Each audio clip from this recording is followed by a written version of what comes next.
Okay, I'm going to talk about mindfulness again.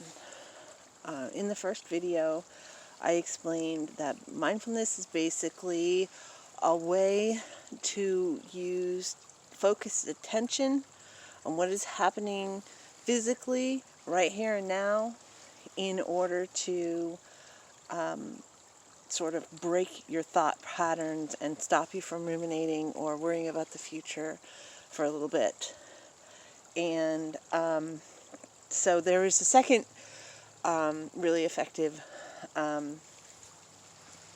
sort of side effect, I guess, maybe, would you call it, of mindfulness. And I'm going to talk about that. But first, I think that I'm going to suggest that you practice trying to be mindful for a little bit. And again, what you're doing is you're paying attention to your senses, your 5 physical senses. Because this is practice, I am suggesting, because it's a little bit more difficult for you to pay attention to the stuff in this video. So it's more difficult because it's a smaller area for you to focus on, and you have less choices, but you also, it's only basically 2 senses, your sight and sound. And so again, practice of mindfulness by focusing on something physical that you can actually use your senses to to sense in the here and now, as opposed to trying to take your entire life on at once. Go ahead and practice.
Okay, I purposefully made that one a little long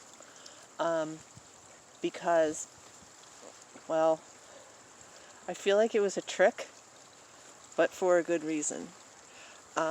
What I'm hoping you'll do, and this is not good or bad, I want you to do observations.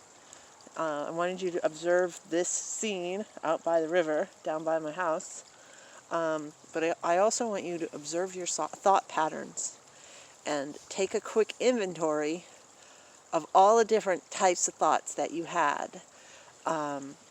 Because, again, if you've been doing it for a really long time, you can snap in pretty quickly to, this is the one sensation I'm going to focus on for a few seconds.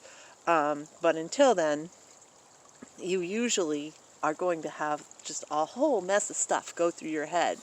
And so think about, did you look at a whole bunch of different things in this picture? Did you listen to, it was really convenient that those dogs started barking. I hope that picked up, because then you get a new thing to listen to. Did you start to sort of do self-judgment and think, am I doing this right? Or is this going on too long, or something like that? Basically all the different types of thoughts that you could have had. Did you stop thinking about looking at this and trying to be mindful, or did you go back to thinking about some ruminating or some predicting thoughts? And that's all good, because you're practicing and you've got to become aware of that. The more you're aware that you're doing that type of thing, then the more you're going to be able to learn how to hone and focus. But that's way down the road. What I really was hoping that you would do, and I mean hoping, was that you would get a whole bunch of different kinds of thoughts. Because what I really want you to focus on is how many of those thoughts were still in your head when I started talking again. So you might have been thinking about the dogs, and you might have been thinking about the water, and you might have been thinking about, well, where's that trickling sound coming from? And, you might have been looking at the trees and looking at the branches and thinking, oh, it's kind of annoying how this, was set up, this shot, and maybe you would set it up differently. And, that's just like the thing in the video. Who knows what else you were going through in your head. But again, of all those thoughts, what were you thinking at the end, until I said do an inventory? How many of them were really still in your head at the end of 20 seconds when I started talking again? And that is really something that people with avoidant personality disorder can